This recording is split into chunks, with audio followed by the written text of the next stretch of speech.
আসসালামু আলাইকুম রহমতুল্লাহি ওয়া বারাকাতু। আজকে ইসলামের একটি অন্যতম ঐতিহাসিক স্থানে আপনাদেরকে আমি নিয়ে এসেছি। আমার পিছনে যে মসজিদটা দেখতে পাচ্ছেন, এটা অহুদ মসজিদ নামে পরিচিত এবং এই জায়গাটার নাম সুহাদায়ে অহুদ বলা হয়। এটাই মূলত সেই স্থান যে স্থানে অহুদের যুদ্ধ সংঘটিত হয়েছিল। এটাই সেই অহুদ প্রান্তর। ইনশাআল্লাহ আজকে আমি আপনাদেরকে এই মসজিদ এবং মসজিদের পাশে যত সাহাবীরা এই যুদ্ধে শহীদ হয়েছে তাদের কবর এবং পাহাড় সবকিছু আপনাদেরকে আজকে ঘুরায় ঘুরায় দেখাবো ইনশাআল্লাহ। আসলে কি বলবো আপনাদের, এইসব স্থানে আসলে এরকম কথা বলার মতো ভাষা থাকে না।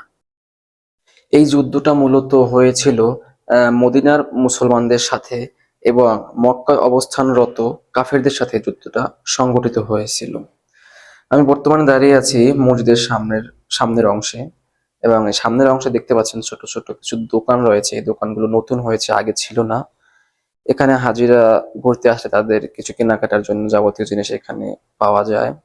এবং এই পাশটাতে যাইতেছি, এই পাশটাতে মসজিদের এই পাশটাতে রয়েছে এই যুদ্ধে যারা শহীদ হয়েছে, সাহাবী যারা শহীদ হয়েছে এবং নবী করিম সাল্লাল্লাহু আলাইহি ওয়াসাল্লামের চাচা হযরত হামজা রাদিয়াল্লাহু তাআলা আনহু এই যুদ্ধে শহীদ হয়েছিলেন এবং তাদের কবরই এই মসজিদের এই পাশটাতে। আপনাদেরকে একটু সামনের দিকে গিয়ে দেখানোর চেষ্টা করব ইনশাল্লাহ। ইতিহাস ঘাটলে আমরা দেখতে পাই বদরের যুদ্ধের পরপরই উহুদের যুদ্ধ সংগঠিত হয়েছিল। এটাই ছিল মূলত ইসলামের দ্বিতীয় যুদ্ধ। 3 হিজরি 7ই শাওয়াল আরবি এবং ইংরেজি 23শে মার্চ 625 খ্রিস্টাব্দে উহুদের যুদ্ধ সংগঠিত হয়েছিল এবং দিনটি ছিল শনিবার।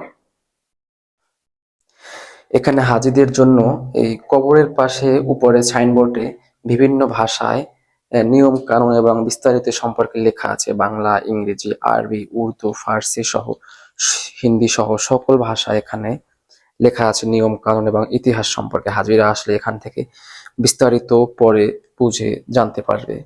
এবং সামনে যে ব্যারিকেড দেওয়া যে জায়গাটি দেখতে পাচ্ছেন, এই জায়গাটি এই জায়গাটি মূলত যুদ্ধের পর যত সাহাবীরা অসুস্থ হয়ে পড়েছিল এবং যারা মারা গেছে তাদেরকে এই জায়গায় দাফন করা হয়েছে এবং যারা অসুস্থ ছিল তাদেরকে এই জায়গায় বসে চিকিৎসা করা হয়েছিল।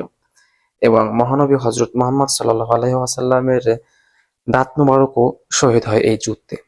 এবং এই বেষ্টনী যে দেওয়া, এই বেষ্টনীর ভিতরেই তাদের চিকিৎসা করা হয়েছিল।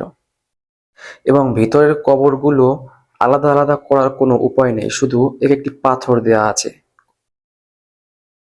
আর এই যে ছোট যে পাহাড়টি দেখতে পাচ্ছেন, এটি রুমার পাহাড় বলে থাকেন, তবে এর নাম হলো জাবালে রুমাত। উহুদের যুদ্ধের সঙ্গে এই পাহাড়ের স্মৃতি জড়িয়ে আছে। তো এখন আমরা চেষ্টা করব পাহাড়ের উপরের দিকে ওঠার। উপরের দিকে আমরা উঠবো ইনশাল্লাহ।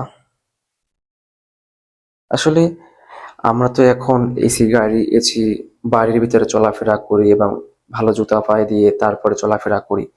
কিন্তু একবার চিন্তা করি, তখন নবী করিম সাল্লাল্লাহু আলাইহি ওয়াসাল্লামের আমলে যখন যুদ্ধ করছে, তারা কত কষ্ট করে যুদ্ধ করেছে, এই রৌদ্রের ভিতরে এই পাহাড়ে তারা কিভাবে চলাফেরা করছে।